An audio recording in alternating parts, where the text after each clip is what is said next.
Bucha का कत्लेगाम, ये स्थितियां युद्ध के 40वें दिन बनी हुई है। लगातार रूस के हमले यूक्रेन पर हो रहे हैं। बूचा शहर में भारी तबाही हुई है। यूक्रेन ने यह आरोप लगाया है कि रूसी फौज ने युद्ध नियमों का उल्लंघन किया, सारी धज्जियां इसकी उड़ा दिए हैं और वहां पर नरसंहार किया है।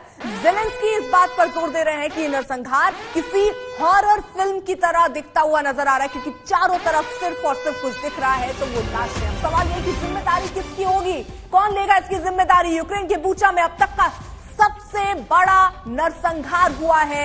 वहां बताया जा रहा है कि कई ऐसे लोग जिनके हाथ भी बंधे हुए थे, जो चश्मदीद बता रहे हैं कि हाथ बंधे हुए थे और उनको गोलियों से भूना गया है। 300 से ज्यादा वहां पर शव बरामद हुए हैं और ये यूक्रेन कह रहा है कि 300 से ज्यादा लोगों को गोलियों से भून डाला गया है। नरसंहार किसी हॉरर फिल्म जैसा, क्योंकि वहां पर नरसंहार के बाद जो तस्वीर दिखी, वहां लाश के ढेर दिखते नजर आए। रूस ने नरसंहार के आरोपों को हालांकि खारिज किया है, यानी रूस इसकी जिम्मेदारी नहीं ले रहा और कह रहा है कि ये उकसाने के लिए यूक्रेन की तरफ से किया जा रहा है। यूक्रेन के बूचा में अब तक का सबसे बड़ा नरसंहार है। इसीलिए अब सवाल ये है, क्योंकि रूस इस बात को खारिज कर रहा है, यूक्रेन आरोप लगा रहा है रूस पर कि रूस ने ही 300 से ज्यादा लोगों को गोलियों से भून दिया। अब सवाल यही कि आखिरकार कौन है इसका जिम्मेदार। 300 लोगों से ज्यादा लोगों की मौत हुई है और कौन है इस मौत का जिम्मेदार।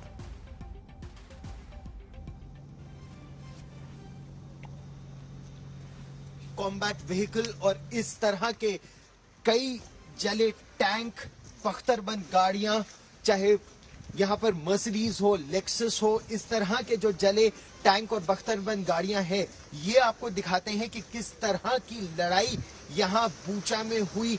एक तरफ रूस की सेना तो दूसरी तरफ यूक्रेन की सेना।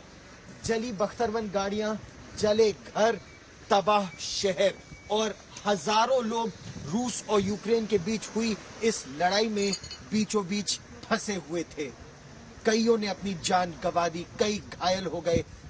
ये युद्ध अभी के लिए तो इस क्षेत्र में, बूचा हो या इरपिन हो, इस क्षेत्र में तो एक तरह से युद्ध विराम है और रूस की सेना पीछे हट गई है। लेकिन प्रश्न यही कि आखिर इन लोगों की को जवाब कौन देगा कि इनकी जो जान और माल का नुकसान हुआ है, जो परिवार हमेशा के लिए तबाह हो गए हैं, उसके लिए जिम्मेदार कौन।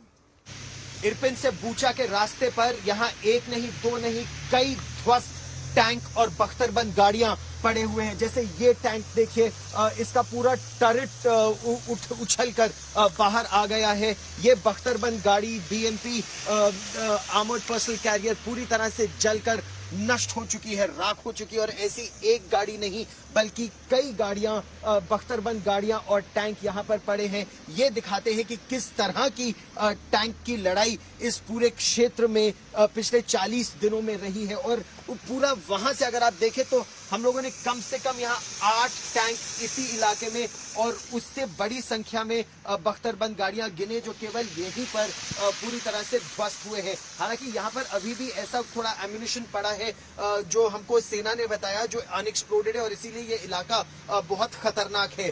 दूसरी तरफ अगर आप देखें तो अभी भी एम्बुलेंसेज और सेना की गाड़ी और मेडिकल की गाड़ियां, डॉक्टर बूचा जा रहे हैं, क्योंकि हजारों की संख्या में लोग अभी भी बूचा में फंसे हुए हैं। ये लोग बूचा में पिछले 40 दिनों से फंसे हुए हैं और पहली बार डॉक्टर, नर्स और इलाज के लिए उनका प्रबंध किया जा रहा है।